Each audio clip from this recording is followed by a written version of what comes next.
Hello guys, welcome back to TFD. And today we've got to talk about something that somehow turned into way more drama than it probably ever should have. Because yes, Caitlyn Clark was named MVP for the United States women's national basketball team at the FIBA Women's Basketball World Cup qualifying tournament.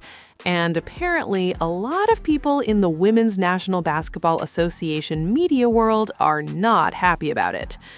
And the funny thing about this whole situation is that if you actually watched the games, this should surprise absolutely nobody. Like, seriously, nobody. Seriously, by almost every measurable statistic in the tournament, Caitlyn Clark was the most impactful player on that team. She led the team in total points, she led the team in total assists, she led the team in assists per game, she led the team in efficiency, and she led the team in plus-minus. Those are not small categories. Those are the categories that generally determine who is controlling the game. Now, technically, she didn't lead in points per game because Kahleah Copper missed a game, which changes the math a little bit. But if you're talking about the overall body of work across the tournament, Caitlyn Clark was the engine of that team. The whole damn engine. And even in the final game against the Spain women's national basketball team, where she didn't have her best shooting night, she still had a strong all-around performance. Offensively, she was making plays.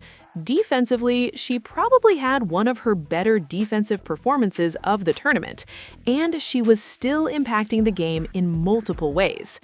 In fact, statistically, she was one free throw away from shooting 50, 40, 90 for the entire tournament. Think about that for a second. She shot roughly 50% from the field, about 40% from three, and around 87-88% from the free throw line. If she makes one more free throw, that becomes the mythical 50-40-90 efficiency line, which is something that basically defines elite offensive performance.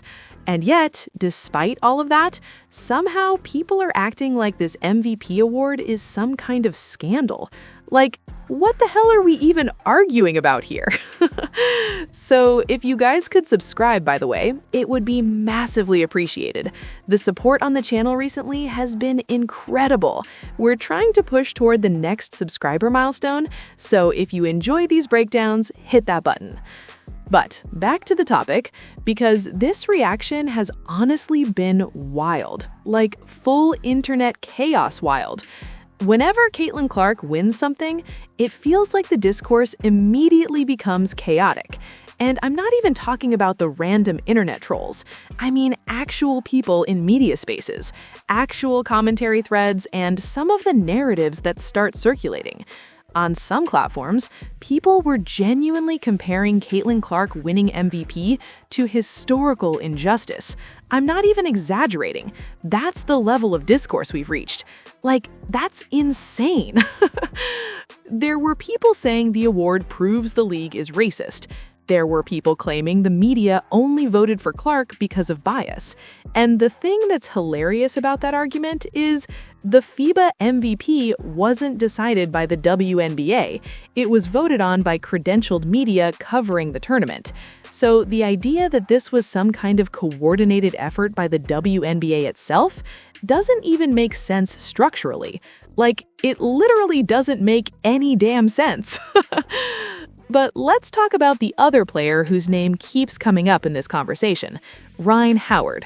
First of all, let me be clear, Rhyne Howard had a good tournament. She absolutely did. She had some big scoring games, especially against some of the weaker teams in the group. But here's where the context matters.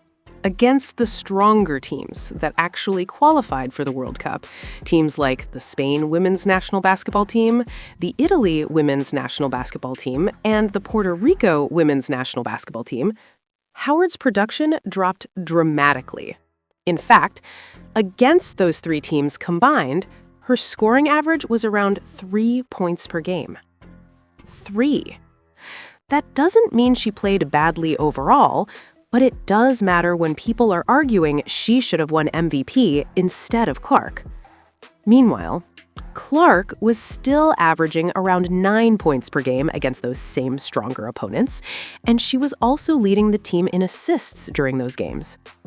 And here's another important detail that people seem to ignore. She wasn't even playing her natural position most of the tournament. There were multiple games where Caitlyn Clark was effectively playing small forward instead of point guard. That changes everything. Because when Clark plays point guard, she controls the offense completely. The pace increases, the ball movement increases, and the assist numbers explode. There was actually a moment late in the game against the New Zealand women's national basketball team where she was finally given the keys to run the offense for a few minutes. In roughly 3 or 4 minutes, she immediately racked up several assists and started creating scoring opportunities everywhere. And it was one of those moments where you just think, yeah, that's what happens when she runs the damn point. Even in the opening game against the Senegal women's national basketball team, Clark had something like 17 points and 12 assists. That was arguably the most dominant single performance of the tournament. Yet somehow, she didn't even win Player of the Game for that matchup, which is honestly pretty crazy when you think about it. Like, how the hell does that happen? Another name people bring up in this conversation is Paige Bueckers. Now, Paige had a solid tournament too. Nobody is denying that. She played efficiently, she had some good defensive moments, and she contributed in multiple areas. But when people start claiming she should have been MVP instead of Clark, the numbers just don't support it. For example, Paige actually shot a lower field goal percentage than Clark during the tournament. She shot roughly the same percentage from 3, and yes, she shot 100% from the free throw line, but that was because she only attempted 3 free throws total. That's not exactly a large sample size. And at one stage in the tournament, she had taken 7 more shots than Clark, but had scored 5 fewer points. So when people start yelling efficiency over and over again, you kind of have to ask, what efficiency are we actually talking about? Because the raw numbers show Clark scoring more while taking fewer shots. And again, Clark was doing all of this while also leading the team in assists. That's why the MVP decision was honestly pretty straightforward. If someone like Kelsey Plum had won MVP instead, I don't think many people would have complained either, because Plum was extremely consistent throughout the tournament. But Clark was simply the most impactful overall player. And here's where the conversation gets weird. Some people started pointing out that only one teammate, Ray Burrell, liked the official post about Clark winning MVP. Others noticed that only Clark and head coach Stephanie White stayed for the final ceremony after the championship game. Now, personally, I'm not going to read too much into that. Athletes leave arenas early all the time. Social media likes don't always mean anything. But when the internet gets involved, those little details suddenly become massive conspiracy theories. You had Clark supporters saying the team secretly resents her. You had Clark critics celebrating the idea that her teammates supposedly don't support her. And honestly, both sides are probably overreacting. Like, way overreacting. Because the reality is this. Most players are focused on the games, not on social media narratives. But the bigger issue is the overall tone of the discourse. Instead of celebrating a strong performance in an international tournament, the conversation somehow turned into accusations, conspiracy theories, and endless debates about motives. And that's the unfortunate part of the modern sports media environment. Whenever a polarizing star like Caitlyn Clark succeeds, it becomes less about the basketball and more about the narratives surrounding her. And you can even see that shift happening within parts of the WNBA media ecosystem. Some commentators genuinely seem uncomfortable acknowledging Clark's success. Others go out of their way to highlight different players whenever Clark wins an award.